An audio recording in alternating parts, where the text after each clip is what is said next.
minsi mike ishize muri iki cyumweru nibwo twatangiye kubona ku mbuga nkoranyambaga zino zo mu Rwanda zicaho amajwi, amafoto ndetse n'amashusho nka Instagram, TikTok, Facebook, YouTube, X ndetse n'izindi nyinshi zigiye zitandukanye. Gusa nta kinyamakuru na kimwe cyari cyakabitangaje cyangwa se urwego na rumwe ngo rubitangaze. Ni inkuru igaruka ku bahanzikazi b'Abanyarwanda aribo Ariel Wise ndetse na Babo bakurikiranweho gukoresha ibiyobyabwenge.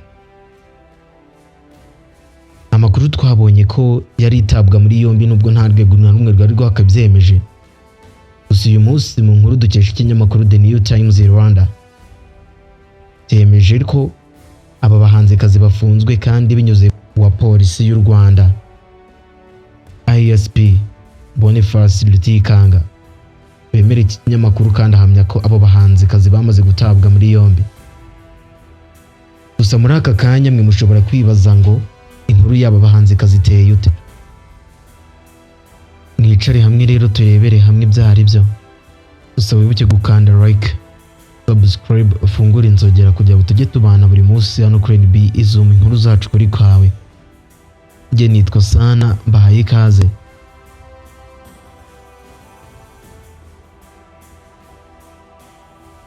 Nkuko natangiye mbivuga, ni abahanzikazi b'Abanyarwanda babiri aribo Ariel Wise ndetse na Babo A8. Aba bombi baherutse gutabwa muri yombi nyuma yo gusangwa mu kabari amasaha yarenze ndetse banarapimwa basangwamo ibiyobyabwenge. Ni amakuru umuvugizi wa polisi y'u Rwanda ISP Boniface Rutikanga yemereye The News Times ahamya ko aba bahanzikazi bamaze gutabwa muri yombi. Amakuru NB Izum ifite nuko aba bahanzi batawe muri yombi mu ijoro ryo kuwa gatanu rishyira kuwa gatandatu Nzeri barengeje amasaha y'akabari, ubundi baza no gupimwa ibiyobyabwenge ari nabyo bakurikiranweho gukoresha muri aka kanya. Ibi byagize ingaruka ku rugendo rwa Ariel Wise yari ari kwitegura gukorera muri Kenya aho yari afite ibikorwa bya muzika birimo kuhakorera indirimbo kuko byari byitezwe ko ku itariki 6 Nzeri 2025 uyu muhanzikazi yagombaga kuba yagiye ariko birangira bitabaye kubera izo mpamvu. Aba bahanzikazi bafungiye kuri sitasiyo ya polisi ya Remera mu gihe bagikorerwa idosiye gushyikirizwa ubushinjacyaha. Ariel Wise cyangwa se Uwayezu Ariella uri mu bahanzi bagezweho muri iyi minsi atawe muri yombi nyuma yo gusinya amasezerano y'imikoranire na Universal Music Group East Africa ndetse mu byari bimujyanye mu gihugu cya Kenya akaba mu gutangira imwe mu mishinga bafitanye.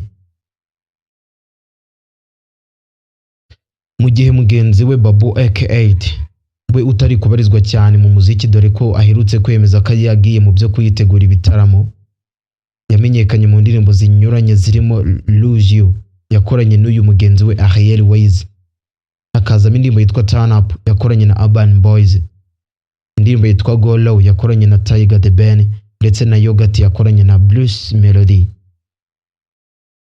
Aba bombi bakaba bafungiye rero kuri sitasiyo ya Remera.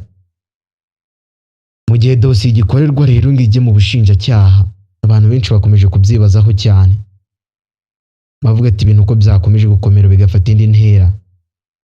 Ubwo dosiye igeze mu bushinjacyaha sinzi uko biri buze kurangira. Uko biri buze kugenda kose inkuru turakomeza tuyibakurikiranire. Weho kanda like, subscribe, ufungure inzogera hano kuri NB Izum cyangwa n'igitekerezo cyawe tujye tubana buri munsi ubone amakuru yose agezweho kuri iyi nkuru.